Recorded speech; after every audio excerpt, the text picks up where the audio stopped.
I don't know anything about the facts of this case, but what I do know is you know what brought you here. All right, court is calling 2023 CR 0990, State of Texas versus Dean Villarreal. Could I have parties announced for the record for the state? Brittany Mitchell for the state. Defense? Jay Norton and Nico Levitt. All right, this is scheduled for trial today. I have read defense's motion for continuance. Motion for continuance will be denied. Well, Judge, I mean, Jason, as you know, from the continuance and from the last setting is in Caldwell County, and he's the lead on this case. Okay.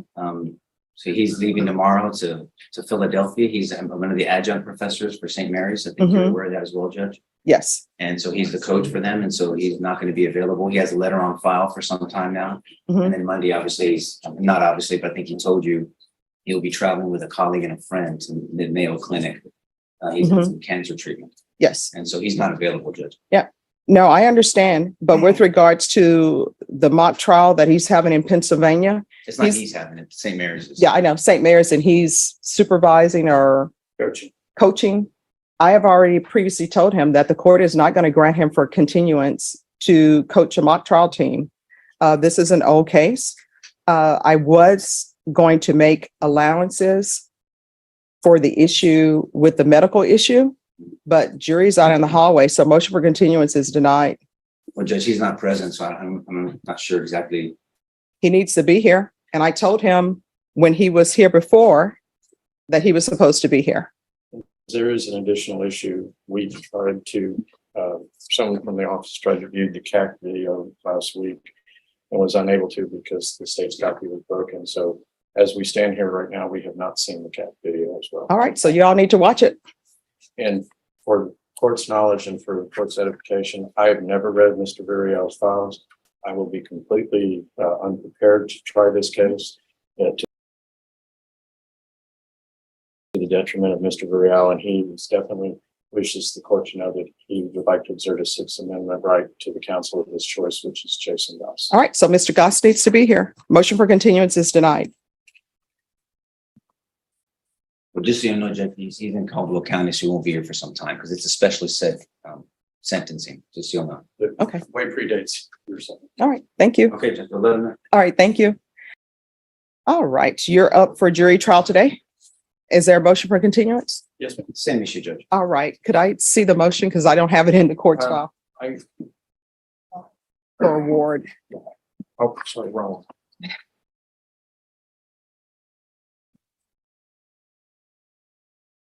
All right, court is calling 2022 CR 7666, State of Texas versus Stephen Ward. If I got to have parties announced for the record for the state, Brittany Mitchell for the state. for the defense.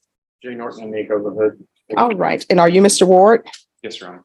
All right, this is scheduled for trial today. Defense, you filed a motion for continuance? Yes, ma'am. All right.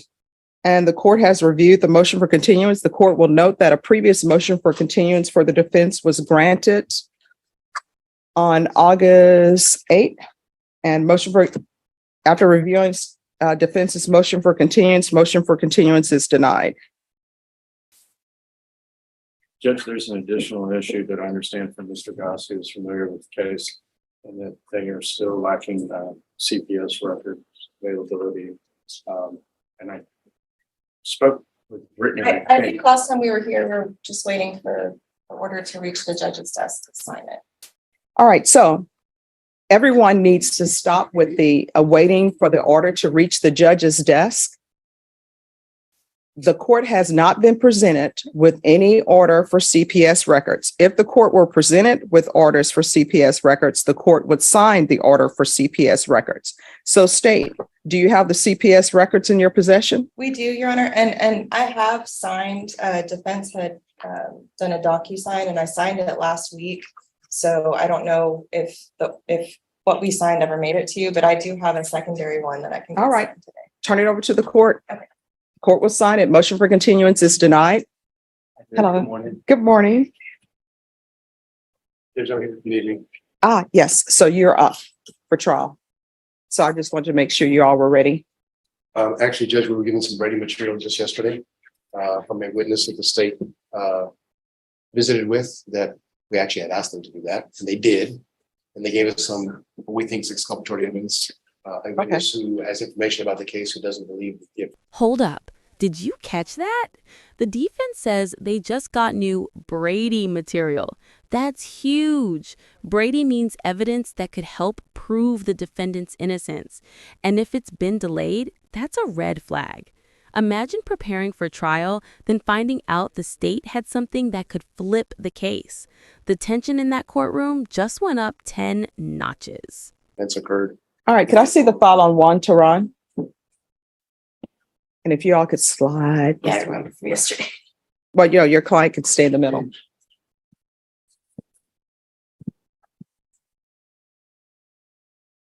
All right, state. So defense is saying that they just received Brady material or what they Well, deem to be Brady. Yesterday, defense told us about a witness. They said this witness was gonna say the complainant, they knew of a lie the complainant had told. I called the witness. They said they knew of no such lie. They just had some assumptions that something she said wasn't true, which is not what they told me.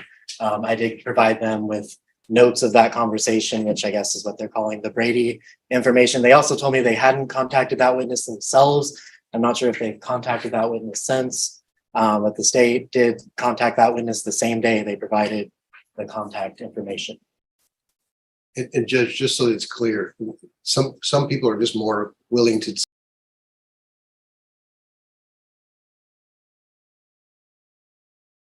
speak to prosecutors than to defense lawyers. Okay. And that's why we suggest that the state contact them. And that's I know. Well, here's the thing. I think all the attorneys in Bexar County know each other. Half of us ended up going to St. Mary's. I do not think or believe that the prosecutors in this court or the defense attorneys that have come before me are doing anything that's not above board. So if you all would like, because to talk to this witness together on the phone, you're more than welcome to do so. The That's state fine. has no further need to talk to this witness. Okay. And we have what we need from them, Judge. What I'm saying is we need to follow up on information that we got and see if it produces any other witnesses and pin her down on that issue about why, whether in fact she thinks there's a lie or she has basis to believe there's a lie. It's not a minor point. All right. So Notice how the judge steps in, calm but firm. She's basically saying, I trust both sides to play fair. That's an important moment. In high-stakes trials, credibility is everything. One accusation of hiding evidence or bad faith can destroy a lawyer's reputation. But here, the judge diffuses it with respect and a touch of humor, keeping order while reminding everyone this is still her courtroom. if you all are asking for a continuance, you have to file a motion. I'll put it in writing, Judge. All right. So, and that'll need to be heard this morning. I'll put it in writing and Okay. I'll be here all morning. All right. Thank you. Ready? Judge, interpreter's looking up some equipment right now. Okay. All right. Thank you. Always good to see you. Look at you wearing the purple LSU color. I appreciate that. Just for you. All right, state. There would not be any favoritism because he's wearing an LSU color. Thank you, Your Honor. Good morning. Good morning. Always great to see you. How you doing? Good. Oh, you're in purple as well, with a splash of pink. Those are my two favorite colors. Got the memo.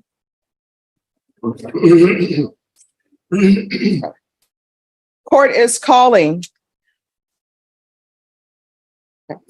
2022 CR 10113, State of Texas versus Rolando Gutierrez Chavez.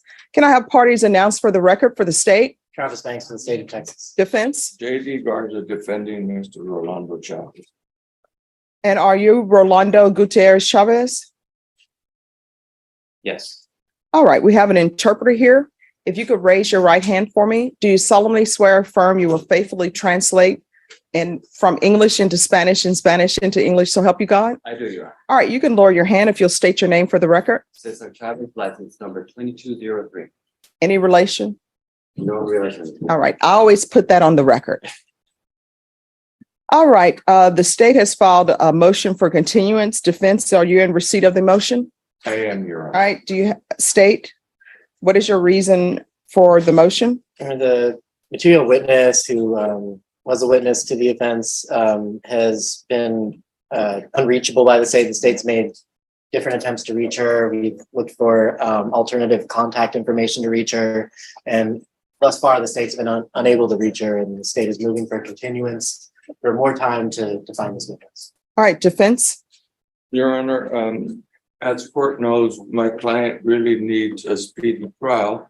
The fact is that under 2903, the state needs to establish what due diligence they have gone through to try to find this witness, especially since it's a material No, witness. I'm aware Stop it. Get some help. of the law. So just putting it on the record, because that's the reason why we have to object to this. Okay.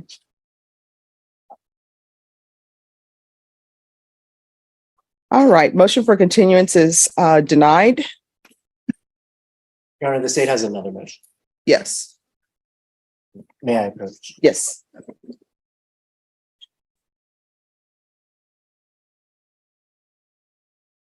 All right, the state is tendering a motion to dismiss for missing witness. Any objection?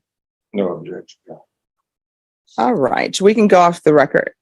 Mr. Chavez, this case, the state is just asking that it be dismissed or requesting a dismissal without objection from your defense attorney for a missing witness. So what that means is they're not saying they're dismissing it because the actions did not occur. They're saying they are dismissing it because a witness that they need to prove their case is not present. I don't know anything about the facts of this case, but what I do know is you know what brought you here. And if you don't change certain things, you'll be back again. Do you understand? Yes. All right, good luck to you. Counsel? Oh, we'll walk around. Hey, Travis. People always try to. Jose Marie Cavazos. All right. So I do remember this case, although I don't have any documents before me on this case. Yeah, we are. Jose Marie Cavazos. Marie Cavazos. Is this the case where we're waiting on something? This is the one where my client is in El Paso Mhm. and we're trying to get a buckle swap to do an Article 64. All right. So where are we on that? Well, the last time we were here, we were going to bench warrant because everything else had failed. We tried to go through the public defender's office in El Paso. Mhm. We have tried to appoint investigators. Nobody will touch this because of the chain of custody issues. Okay. And yes, and I cannot legally Right. bench warrant him because I don't really have jurisdiction. He hasn't done anything to warrant a bench warrant. He doesn't have a case open. He's Yes. actually out on parole, and that's part of what our problem is. I had checked with Ms. Ferguson earlier, a couple weeks back, and that was kind of the understanding that I got. I tried to wrap my head around this and try to figure out what tools we do have. The only two things that I think we can maybe do is issue a capias or do a writ of attachment. All right, let's do this because the writ of attachment is off the table Okay. for legal reasons. How far is El Paso from San Antonio? Help me out here with my, if I were in Louisiana, I would tell you how the distance between the parishes. I know I've been here long enough where I would know, but I do not know. Somebody from the audience, how far? 60 miles. Thank All you, right. sir. 560 miles. So it's a little bit longer to drive from here to Shreveport than from here to El Paso. So does he have transportation to get to San Antonio? My understanding is that he does not. All right, Greyhound bus. Is that possible? Do they have, I know they have Greyhound in El Paso. Well, I know you'll stop in every small town. My trick is this, is that this was a sex offense. Mhm. He's currently kind of in a halfway house, Mhm. trying to find a place to be able to live. All the places you have, has got a bus stop too close, or there's a school too close, or there's something is prohibiting him from being able to get a place. Is there not a professional place? You would think, honestly. Do we not have any DNA laboratories that will go to do a buccal swab and come back, I will see I've if, tried LabCorp. I've tried, there is no place in El Paso that will do it. And they flat out tell me, we're not going to do it unless an El Paso judge orders us to. That's the pushback I'm getting. It is ridiculous. And now I've got a PO, a parole officer that Okay, this part right here is wild. We're talking about trying to get a DNA test for someone hundreds of miles away. The judge is literally brainstorming travel options like a road trip planner. It's funny, but also kind of tragic. You can feel her frustration with the system. When bureaucracy blocks justice, sometimes even the judge has to improvise. What would you do if justice depended on a bus ride?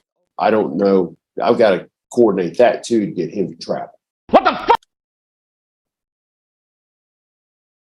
okay, so request a test, and mind you, I'm just Googling online.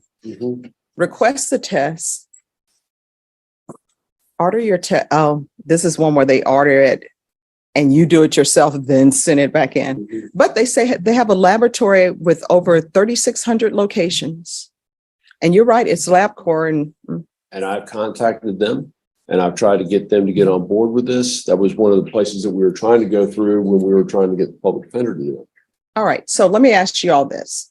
Are you all available to come back on Friday? Friday this week, no good. I probably Monday. won't either. I will be in here on Friday or on Monday. Are you all able to come back on Monday? No, not on Monday, Judge. We can come back another day next week if that works. All right. You all decide, confer with each other, decide what day next week you can come back, and I'm going to solve this problem. So this is what I need to solve this problem. One, does anybody have any objections to me solving this problem? I have no objection, Judge. I need all the help I can get. Okay. As long as it's within the parameters of the code, Judge, which I know you're already Yes. thinking about those things. So yes, as long as it'll be kosher, which chapter 64, Yes. that'll be fine. So this is what I need to solve this problem. I'm going to need to know specifically where he's located in El Paso, Got that? some contact numbers there if you have them, Got that? and the name and date of birth of your client. I'm sure I've got that. All right. So if you all give that to Norma, and on the handwritten item that you give to her, if you're right in there, this is to be done by this date, the date that you all come back, and I'll make sure it's done. Okay. This Judge. problem will be solved. Thank you. If we all have to do a road trip to El Paso. Flying. All right. Southwest. All right. Thank you all. Thanks, Judge. Appreciate Sure. it.